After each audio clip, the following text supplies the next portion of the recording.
always like to start by telling you about one of the most intense moments of my marriage. So several years ago, we had gone through this phase where things got really, really bad for a while. So just to kind of back up a little bit, when we got our daughter, I was in grad school, I'm studying to be a therapist.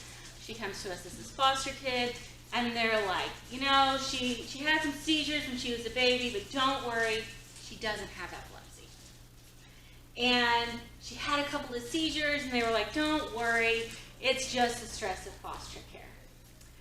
And then all of a sudden, we've been rocking along, we're getting ready to adopt, and seizures come on, and they hit the vengeance, and they just didn't stop.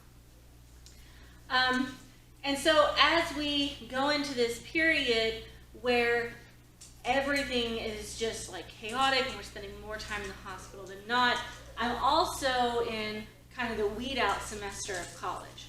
So I'm taking the hardest classes of grad school and dealing with all this. And one of the things you should know about me is that in general, I'm a fairly chill person. I can handle a lot of chaos. But there's a couple of things that I'm really particular about, and one of those things is highlighters. So highlighters should only be yellow and thin with the lid that comes off, not the clickiness, not the fat highlighters, and never, never, never the different colored highlighters. Like, I can handle a lot, but highlighters should always be yellow and thin with the lid that comes off. They should. Well, we live way out in the sticks, okay? I'm 45 minutes from the closest Target. The only thing I have access to is Walmart. And so in the middle of weed out semester of grad school and being in and out of the hospital, our Walmart stopped ordering the good highlighters. And this is upsetting because not only am I particular about them, but I lose them a lot, right? So I need like a continual resupply of highlighters. And so every time I would go to Walmart, I would stop and I would try to buy highlighters, and they would only have this giant like 18 pack to get like 2 yellow ones and all these different colors, and I kept buying those and just being irritated. And again, normally this is something that's an annoyance, but I can handle. But we're in the hospital, and everything is going from bad to worse, and then they tell us that if they can't get these seizures stopped, we're going to lose her. That her body cannot handle this level of seizures for very much longer. And so they are taking her down for another MRI, and they're trying to figure stuff out. So I sit down, and I try to do some studying while she's in this MRI, and I do not have any yellow highlighters. And that, in that moment, was like the straw that broke the camel's back, right? And I totally lost it. And my poor husband is sitting there and he's staring at me, and as I'm like freaking out because I don't have a yellow highlighter, I'm gonna have to use a green or a pink highlighter, and if I use these weird color highlighters, I might as well just throw the book away. I'm freaked out, I got a little dramatic, right? And in this space, my husband has this choice. So he could have said, this woman is nuts. He could have said, she's so selfish, all she cares about is highlighters, it doesn't even matter, our kid is sick, and she's freaking out about what color she does her schoolwork in. Right? And instead, he went out to the nurse and he asked for a highlighter. And he comes back in with this like, kind of like you're walking up to a mad dog kind of expression. And he's like, the nurse said, no, you can't have one of her highlighters. And it was like in that moment, everything crashed, right? I mean, I'm like complete full on losing it. I can't breathe. I'm just like, you know, right? And again, in this moment, he has this choice where he could have said, I'm done, I'm walking away from this. He could have called up one of his friends and said, she is the most selfish blankety blankety blankety blank. Right? All she cares about is a highlighter. Could have. And anyone he said that to would have jumped on that bandwagon. Yes, why would she care about a highlighter when all of this stuff is going on? Instead, he went back out and he stole me a highlighter. Because he's a superhero. Because in that moment, what he kind of figured out is that it wasn't actually about the highlighter. Right? We're in this hospital, and I didn't have the words to say, we might walk out of here without our kid. Right? I didn't have the words for that. I didn't know how to express, I am in absolute inner chaos, and nothing is going well, and it's all hurt. I didn't have the words for that. And so what I did was, with, not purposely, but I took all of that intensity and I put it on the wrong colored highlighter. Right? And we do that a lot. Right? Not usually in as big of blow-ups, but a lot of times when we have these places where we get stuck, we figure out that what's really happened is that there was something going on inside of us. And it came out in really weird or sometimes even really ugly ways. Right? And so what we have to do is we have to learn to notice when our partners are hurting. We have to give space for each other to hurt and to fall and to feel all that hard stuff. Right? And we have to be able to hear it even when our partners can't say it. So one of the things I like to say is that we're going to fall. The trick is that we fall together instead of apart. On this journey of raising kids with special needs, there will be spaces where you go into absolute, utter chaos. There will be spaces where it feels overwhelming and where you have the option to just completely fall apart. And many couples do. If instead we learn to hear the pain and to be there for each other and to support each other, then instead we end up being stronger at the end of it. Our marriages don't get to look like other people's marriages. They just don't. We have different demands that are placed on us because of raising kids with special needs. So we each go through our own unique grief process. We each have to cope in our own ways. And even our marriages go through stressors that typical marriages don't. Right? Our marriage trajectory doesn't look like a typical marriage for a lot of us. Right? So a typical marriage, they're going to have a couple of years of sleepless nights, and then things are going to get exciting, and they're going to do sports or theater or whatever, and then their kids are going to go to college, and they're going to get to be grandparents, and they won't have to have kids in their house when they're 70. Your marriage might not look like that. Right? Our marriages don't look like other people's. And so we can't pretend like they do and try to do the things that work without the stressors. But that doesn't mean that they're doomed. Right? Every special needs parent almost knows the statistics. Like, we know that we're at risk for divorce. That doesn't come as a surprise. Right? And even if you're not explicitly told that at the beginning, you figure it out really quick. Right? Because we get into that pressure and we get into disagreements about how we handle it. Okay? But we're not doomed. We just have to figure out, how do we reconnect in the middle of the pain? And how do we manage this journey together? Okay? One of the most important things we do is we notice the negative cycles that we get stuck in. And we notice when we're getting triggered, so that way we can start staying connected. So every couple has this thing we call a negative cycle. Right? Special needs or not, every couple does this. Right? If you think back to the places where y'all get disconnected, you can probably recognize a pattern.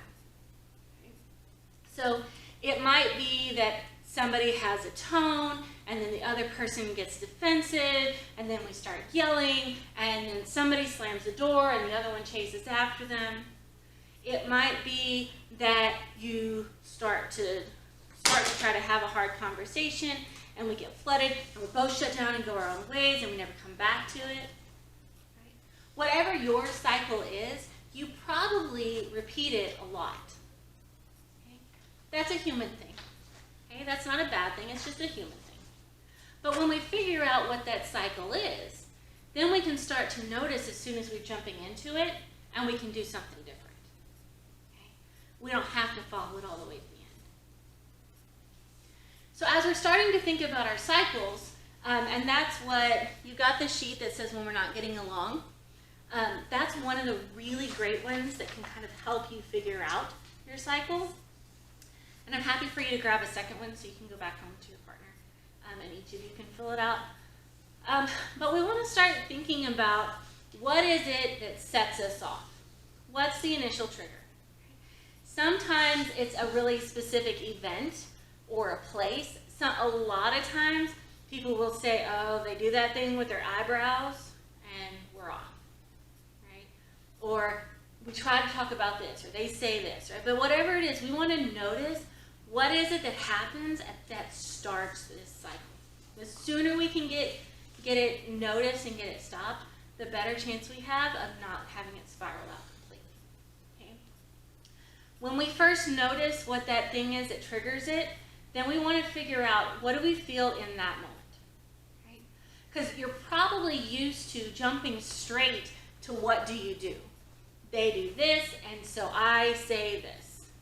Okay. But we want to notice what it is that we feel there. Okay. What are we reacting to emotionally? Okay. And what are we thinking in that moment? Are we making assumptions? Well, they said this, and now I'm angry because I'm pretty sure they think I'm this. Right? Or they're just selfish, or they're whatever. What is that thought there? And then, based on all of that, what am I doing? And how are they responding? And how does the cycle go? And then we want to think about how does it end? Right? Do you eventually have it kind of peter out and then we talk through it? Do we stomp away and never come back? Right? What is it that's happening in your relationship? Okay? This space is not let's go into shame and think about all the things that are going wrong. This is simply an evaluation. It's figuring out what we're doing. Okay? As you start to notice your cycle, you're going to notice that you're probably in one of these attachment style positions in that cycle. Okay? So attachment styles are things that we learn as we're itty bitty. And they kind of go on a spectrum, right? And so most people are going to be either a withdrawer or a pursuer. But even within that, sometimes you'll have people who are really, really withdrawn, or they're really, really pursuing. Right? And sometimes based on the stressors in our lives, we're at different spaces on that. Right? A lot of times as our relationship is healthier and as we're healthier, then we get to this space where we're more secure. So withdrawers are people who learn the only person I can really count on is myself.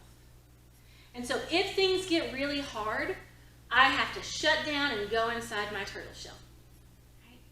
I really can't share my emotions because I don't know if anybody's even going to care about them. Right? Or they're going to look at them and they're going to know all this hard stuff about me and they're just going to leave. Right? So I have to just shut down. Pursuers are people who learn people will leave if I don't hold on to them. Okay? So you'll notice, and in the vast majority of relationships, we have one of each.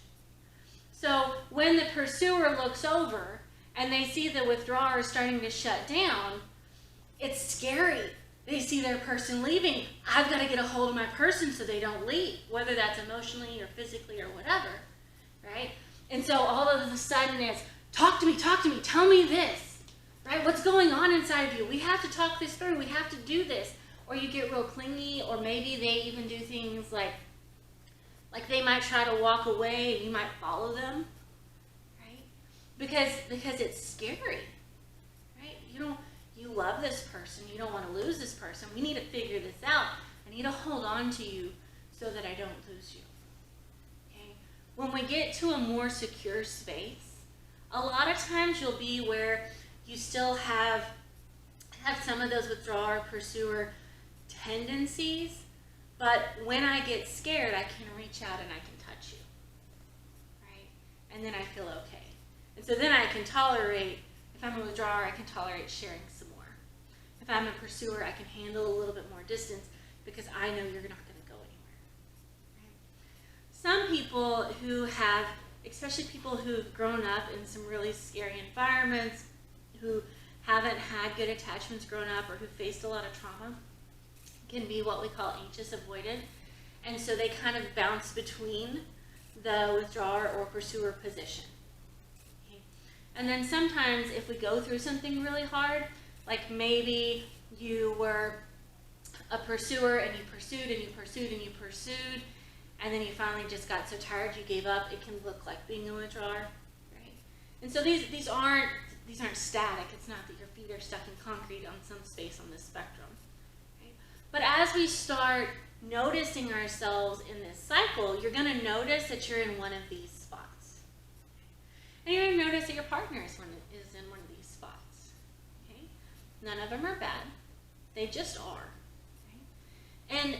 But it's important that we recognize these differences, because when a withdrawer starts to shut down, it's not that I don't love you and I don't want to talk to you. It's I love you so much, I got to shut down so I don't lose you. But a pursuer doesn't look at it and see that most of the time. Okay? And so we have to figure out where we at so that we can reconnect and so that we can see what's really happening for each other. Okay? Stress is going to make it easier for you to get stuck in the cycle. Okay? So the example I use is we have a giant diesel dually and a 40-foot camper that I travel around, drag my kids everywhere. Our goal is to go to all the national parks. So far we've hit 23 of them, but so we put some miles on it. But I remember the first time that I drove with that thing in Colorado. Right? Now with that dually, you have like 3 inches on either side of your tires. Right? You are like a couple of inches from death. Right? They've got these tiny, tiny roads. There's massive cliffs everywhere. They're winding and it's up and down. It's all over the place. Y'all, there are no guardrails anywhere. Like, it's ridiculous. You know, and when I'm at home, I don't really notice guardrails that much. Because if I'm at home and there's a guardrail, it's like, hey, don't drive off in the creek. You know, but if we're in Colorado and there's these guardrails, or there's these giant mountains and cliffs and there's no guardrails, and it's really, really scary at first. And then after a little while, you've been driving around there long enough that every once in a while you will see guardrails, and they're terrifying. Because you're like, how many people had to die on this corner for them to put a guardrail here? You know? I mean, like, this is the way my brain works. And so it gets really scary. You're like, somebody's died or something's happened. Well, the same thing happens in our relationships. If we're in a normal kind of like everyday stress kind of place, there's these guardrails and somebody gets their toe stepped on, or, we see the eyebrow go up and it's a guardrail. It's like, hey, don't drive off in the creek. Step back, apologize, do your thing, but it's not all that scary, right? We can talk through it. When we're under a whole lot of stress, when the relationship is really struggling, then those same guardrails, that eyebrow going up, that weird little tone, all of a sudden is terrifying. And so we jump into our cycles with a vengeance. Okay? And in a way that once we're in a healthier spot, we see it, we fix it, we go on. Okay? But you're going to notice that as you hit these really stressful spots, that's going to happen a lot more. Right? As we learn to lean on each other more, though, then we get back to feeling like we're, Texas style guardrails. Okay?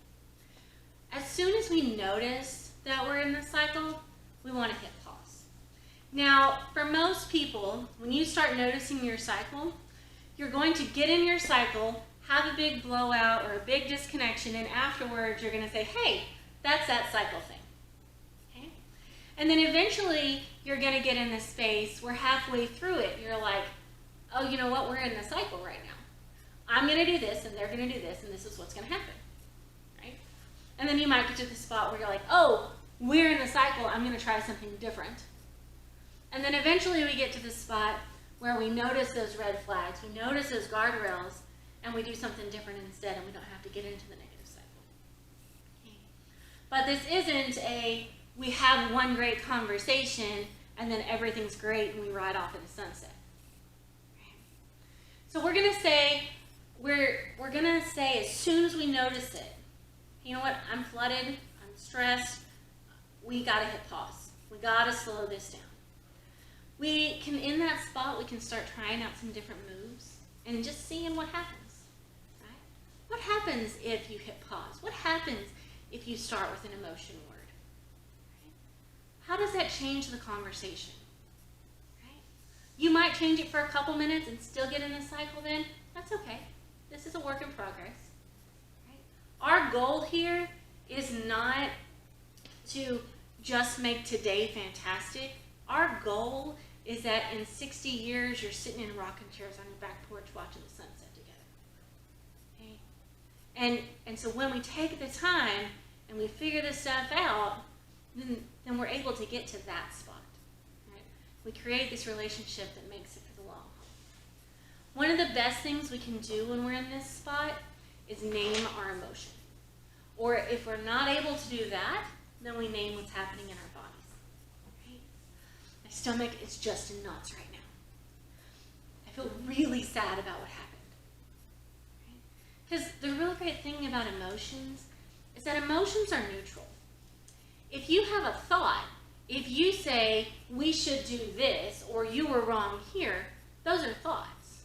And we can argue about those thoughts. But emotions just are. Right? You're allowed to be sad. You can have a headache because of the stress. That stuff just is. So we start with that, and then we work forward.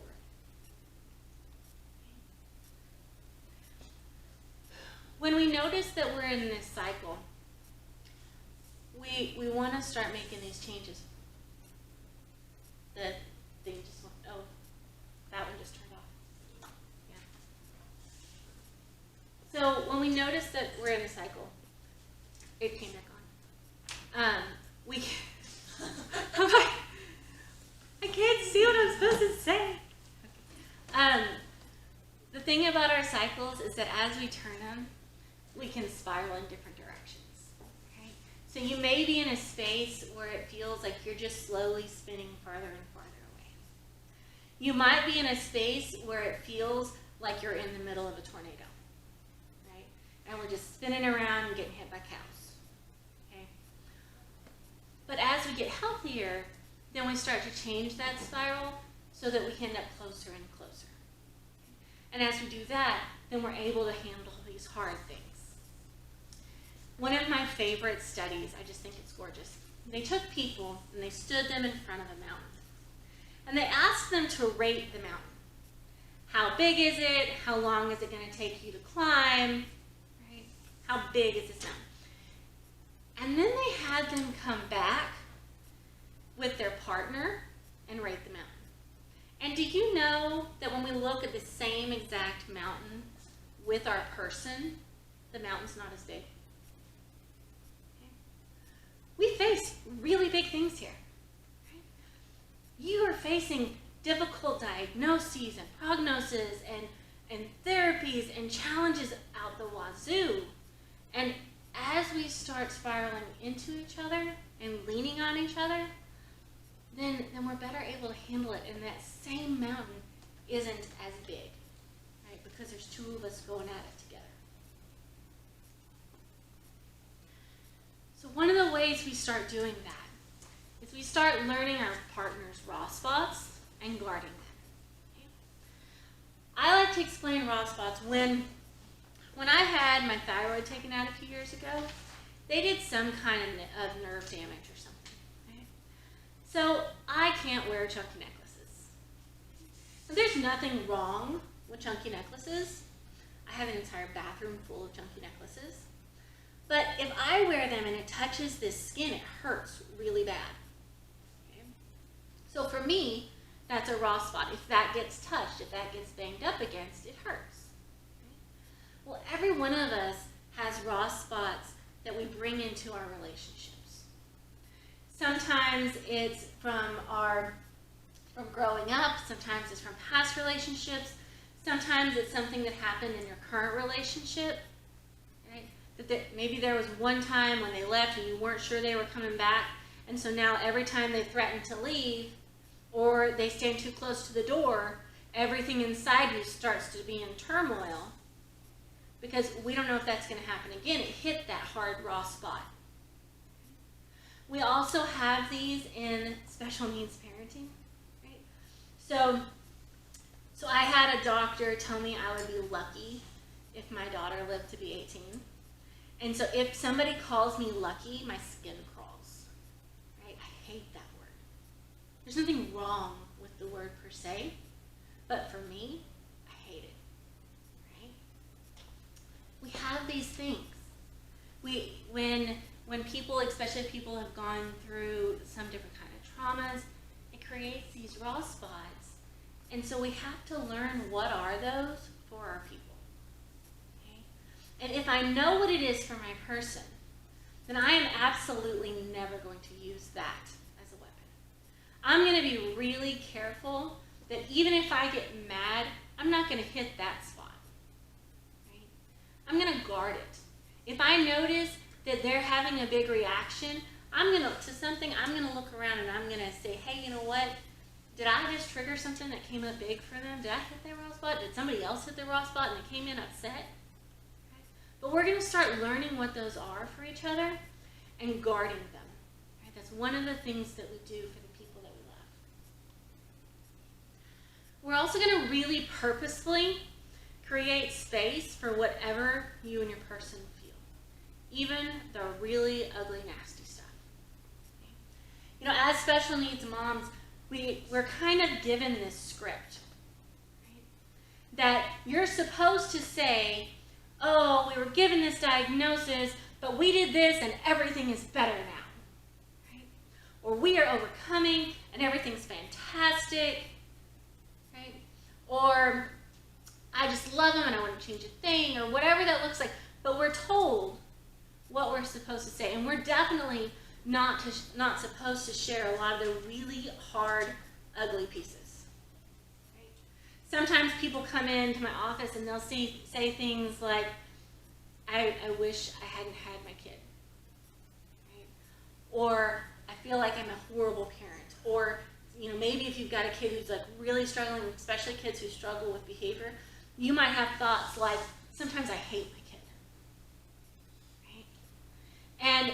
And you're not allowed to post that on Facebook, right? There's social rules about that. People don't want to hear that. But that doesn't mean you're not feeling it. It doesn't mean that you're not having that come up inside of you. And so we have to create this space within our relationships where we're allowed to be gut level honest, even with those really hard, ugly things with each other. Right? Now that's not something that we just jump to. That's not something that you walk home and you haven't spoken in 2 weeks and you're like, hey, here's blah, right? We start by sharing a piece and we practice holding that and empathizing and being trustworthy. And then we learn, oh, you know what, I can trust them, and we share a little bit more, right? We take our spiral from here, we come a little bit closer, a little bit closer, then a little bit closer, right? We also want to recognize that and purposefully remember that the way we show our grief is not an indicator of our love. So if you see your person and they're grieving something within this journey and they're angry, that might just be because they're in the anger stage. Right? It might mean that we're in different spaces and we're coping with this in different ways, and there's still rules about, that we're not going to express anger in an unhealthy way, and we're going to treat each other a certain way, But also we want to recognize that when somebody's struggling, that's not because they don't love me. That's not because we can't fix this. It's because we're humans and we're struggling. Okay? And so we got to create space for all the really hard stuff. And that's how we let that hard stuff heal. We're going to expect that we're going to be in different spaces. And we're going to expect that we respond to things in different ways. I remember when my daughter first got her genetic diagnosis, after a little bit, I went into this space where I was convinced that I was going to cure the disease, right? Like, you know, and a lot of y'all have done this. Like, I probably didn't put it in those words, but I'm like, I'm going to read every single piece of research. I'm going to talk to researchers all around the globe and convince them that they need to study this disorder. I'm going to advocate no matter what. I'm going to figure this out, right? I will fix this, and we won't have to worry about it anymore because I'm going to fix this, right? And I remember coming home one day when I'm in this space, and my husband was sitting on the couch, cuddling with the kids and watching a movie. And I got really, really mad because I'm like, what are you doing? We have to fix this. And he's like, well, we really can't. Right? And he was in this space where he's like, you know, I really feel like if we don't have a lot of time, we should spend the time we have in connection or in a way that we're going to be proud of later on. Right? And yes, he was having a really healthy response there, but we weren't in the same spot. We were reacting to the same words from the same doctor, but we came at it from different spaces, and that happens over and over and over. Okay? And we have to give space for it to happen. We also give space for the idea that the things that trigger us into that internal spiral are going to be different for each of you. Okay? So the things that impact me, that I might grieve the most as a mom, are not the same things that he's going to grieve the most as a dad. Right? When we were kids and dreamed about parenting, our dreams looked really different. Right? So I never really thought about things like teaching kids to drive. Right? Or I thought more things like, they're going to be so smart, we're going to go do all these amazing things. Right? And so those are okay things. They're just different. But the things that I respond to are going to be different than the ones that he does. And we want to give a lot of space for that. Just because I don't hurt over something doesn't mean that he can't, and vice versa. And so we have to learn, especially because we realize that we're in these very different spaces, that we have to learn to say the hard things, and we also have to learn to hear them when our partner's not in a space where they can say them yet. So when we're talking about the relationship, we can say things like, when you did this, I felt this emotion, because here's what I thought, and I'm wondering if that's true. Okay, now when I say feel, sometimes people have this idea that you can start any sentence with I feel, and it kind of gives you, it's kind of like a no offense, but. Right? And that doesn't actually cut it. Right? When I say feel, I mean emotion. Sad, angry, devastated, heartbroken, whatever that is. Butterflies in my stomach, all tense in my head. Right? I can't say I feel like you're a jerk. That's not a feeling. That's a thought. You might think it's an accurate thought, okay? But it's not a feeling, and that's important because remember, feelings are neutral. Whatever we feel is just what we feel. Okay? If that first one feels too big, then we start with I feel and I need. Okay? And we can go really basic with this. Right? I feel overwhelmed and I need you to do this. I feel sad and I need a hug. I feel angry and I need an hour by myself. Okay? I feel and I need. That's an okay place to start. We're going to develop the ability to go a lot deeper than that, but that's where we start. Okay. And we're going to give each other a lot of grace as we figure this out, because we're going to stumble in it a lot. Right? You're going to try, you're going to screw up, you're going to halfway get out of the cycle and jump back into it. We're going to give each other a lot of grace, because we're going to remind ourselves that at the end of the day, you really do love each other. You really do care. You wouldn't be doing all this work to fix it. Okay? So we've got the good bones for the relationship. We just have to slow things down. Okay? As we do this, one of the things we're going to do is we're going to choose to make positive assumptions about our people. Okay? So that means that given the choice to assume they're hangry or they're selfish, I'm going to assume they're hangry. If they're starting to do things and I'm really angry and I start to think they are just an awful human being and they don't like me or they just don't care, right? You kind of get those really critical contempt kind of thoughts. We want to stop back and remind ourselves, hey, you know what? This person that I'm in a relationship is really actually pretty awesome. There's a reason I care so much about them. There are some good things. Sometimes I got to slow down and force myself to recognize them, but there's some really good things. And so we want to do that and choose to make the positive assumptions that when they're doing this stuff, even if I don't understand it, it's probably coming from a good space. So I want to talk about some of the really practical stuff. One of the things that is just kind of a game changer for a lot of special needs families is setting time to talk about the diagnosis and also to take a break from it.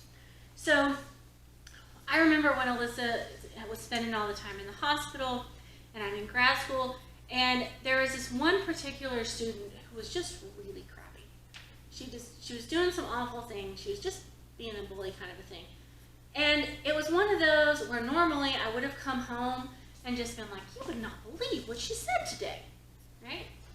And instead I come home and I'm like, I felt kind of stupid saying that, because how do you talk about the mean girl at school when you might lose your kid?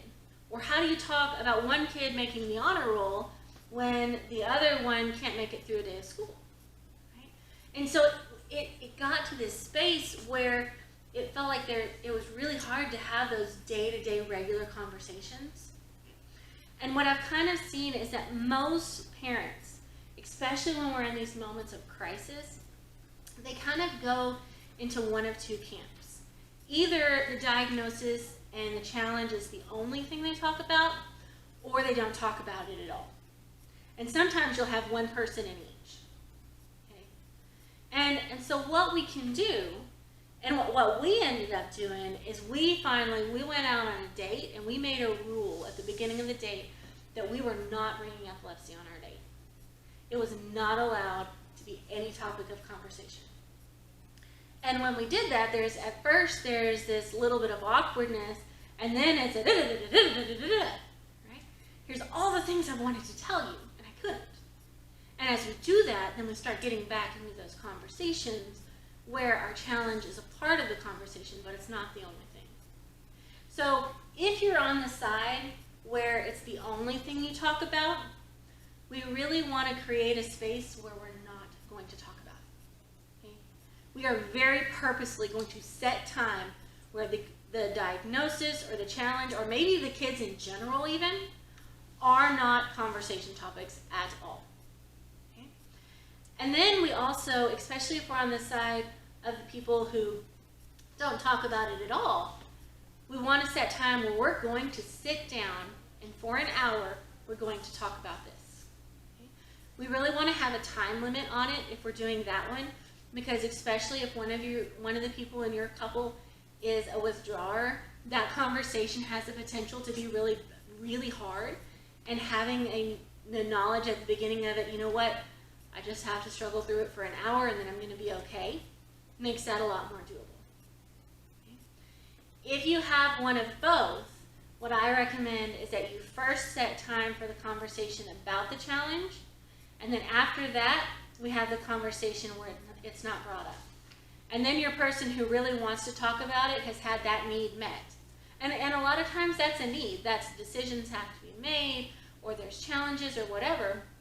But so we're going to have that conversation, and then we're going to come back and we're going to have space to talk about everything else that's not being said. And there's a note on here. There's these things called the Gottman card decks. It's a free app, and they've got little conversation starters. And so if you're in that spot where it feels really awkward, those are great. Some of them are just completely random, but they're questions about just kind of you and your history and what you want, that kind of stuff.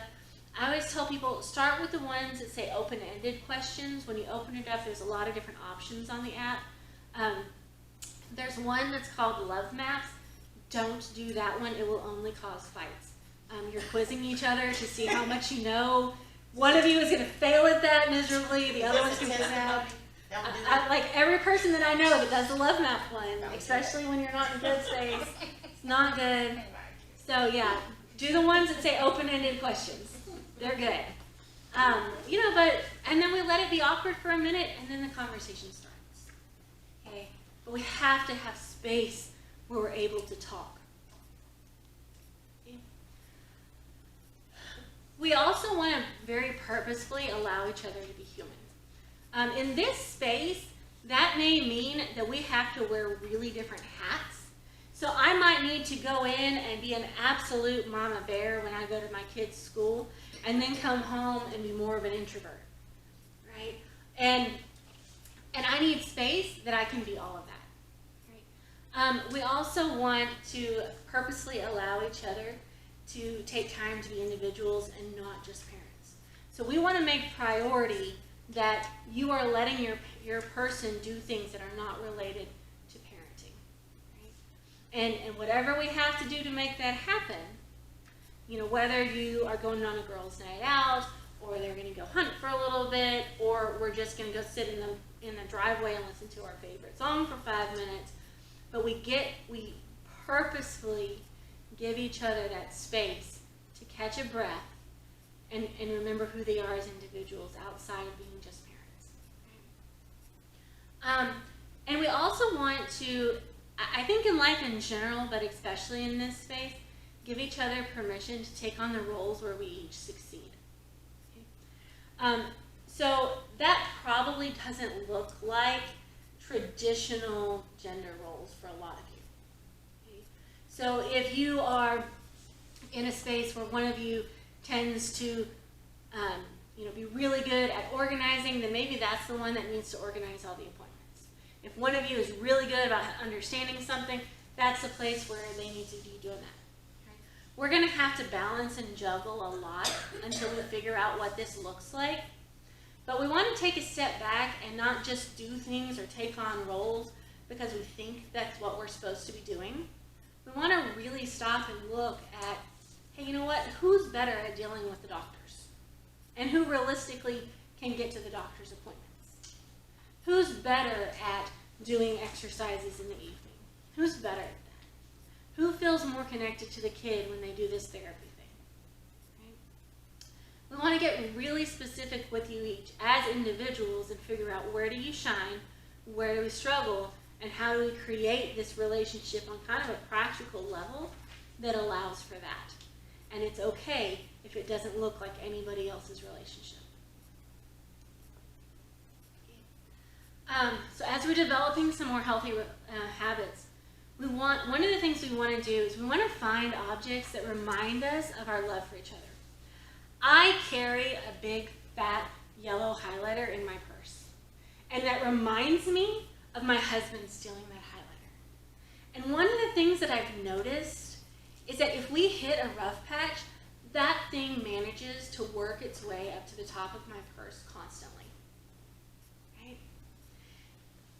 We create these memorials, whether it's pictures, whether it's things, whether it's reminders on our phone, but we purposefully create things that remind us that we're good, that we love each other, that we've had good moments, right? And bring us back to that. We want to kind of decide together what our family and relationship need to look like now. Okay? So your family has changed irrevocably. we get to decide what that means. So for us, we decided that we were going to put a much higher priority on travel. That's something we were able to do, and it's been a huge shift, and it doesn't look like normal people. And you know what? That's okay, because I don't have a normal family. Okay? So we're going to do the thing that works for us. Another one of the things that we can do is we can create code words. Okay? I love code words. So if your code word is tomato, and you are you are at the hospital, or you're at your in-laws, or you're wherever, and you start to get overwhelmed, you say your word tomato, and your partner gets you out, right? It is a safety cord. It's get me out of here right now. And if we have those set up in advance, especially when we're going into situations that we know are going to be difficult, we're better able to handle them because we know we're not completely stuck. And when we have to use our word and our person responds in the way that they were supposed to, it gives us a chance to build trust with them. Okay? I needed you, I said my word, and you showed up for me. Right? And that right there, that's how we build trust. Okay? We also want to be really purposeful about letting each other tap out. If there's a piece of this that is way too hard for you and you need to step back, that's okay. We let each other tap out.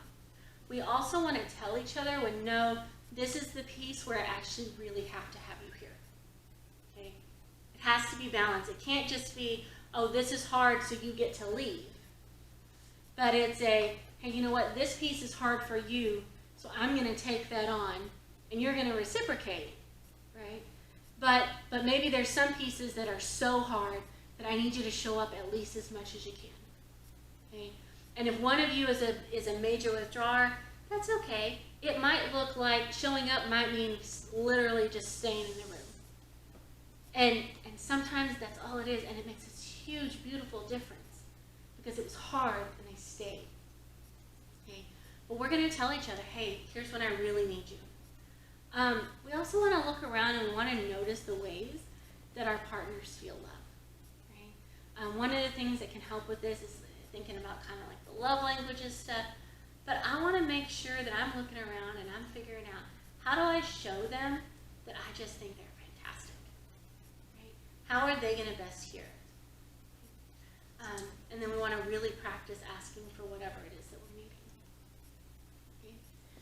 We kind of have these rules when we do get stuck in our cycle.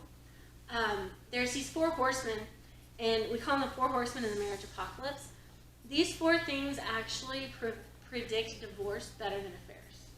Okay? We can come back from affairs. We do that all the time. Right? It's not easy, but we can do that. The 4 horsemen can cause really serious damage. And so those are criticism, contempt, defensiveness, and stonewalling. Stonewalling is that space where we just totally shut down and we're non-responsive. Okay? Now what's interesting about that is that from the outside, it looks like they just don't care, they're not even listening. Most of the time, somebody who's in that stonewalling space is a total wreck inside. It's complete chaos. there's nothing I can say that's going to fix this. Right? It's not a lack of care, it's a lack of knowing what to do to fix this. But we have to practice re-engaging. When we're in arguments, when we're in this cycle, we are never going to attack character. So I might say, I don't like that you did this thing, but I don't get to say you're selfish, or you're a bad person, or you're a narcissist, or whatever. Okay? We don't attack character. And we talk about the actions, but as much as possible, we want to talk about them from a space of love. Right? When we're in the middle of the cycle and we're getting hit by cows, nothing we say is really going to be that effective. We want to calm down and get reconnected so that then we can have a conversation about it. Okay? And then we're going to practice making repairs. We know now that our relationships, for a healthy relationship, we're getting it right about a third of the time. We're screwing it up about a third of the time. And then if it's a healthy relationship, we're spending the remainder fixing things. That's the piece that's kind of the make it or break it. When we're able to come back and apologize and make a repair, then we're able to, It's kind of like with a muscle, where when you exercise, it does those little rips, and then when it heals stronger. The same thing happens in our relationships. We, as humans, are incredibly resilient, but we need space, we need repairs to be able to walk through the hard things. When we think about when it's important to go ahead and start looking at professional help, we want to go before it gets bad. A lot of times you'll see people, I'll have people come in and they'll be like, well, we already talked to the lawyers, but that was really expensive, so we thought we would try this first. Okay? If we're able to do couples therapy long before that, the chances of being able to head off a divorce go up significantly. Okay? We want to start noticing that we're spending all of our time stuck in the cycle before it gets to the point where we're just done. Okay? Or before it gets to the point where somebody's stepping out, or we cause some permanent damage. So anytime there's any kind of actual abuse going on, if anybody's having thoughts of hurting themselves, hurting anybody else, obviously that's see a therapist, go to your emergency room, do whatever, right away. Okay? For the vast majority of couples, though, our signs are that we're spending most of our time stuck in that cycle. Okay? That we can't have a conversation anymore without getting into it. Right? And getting into it might mean getting into a fight, or it might mean shutting down and disconnecting. Okay? But whatever your cycle is, you're noticing that you're spending more of your time caught in it. If we're creating wounds when we're arguing, so that might mean things like going into that really critical space, attacking character, that kind of stuff.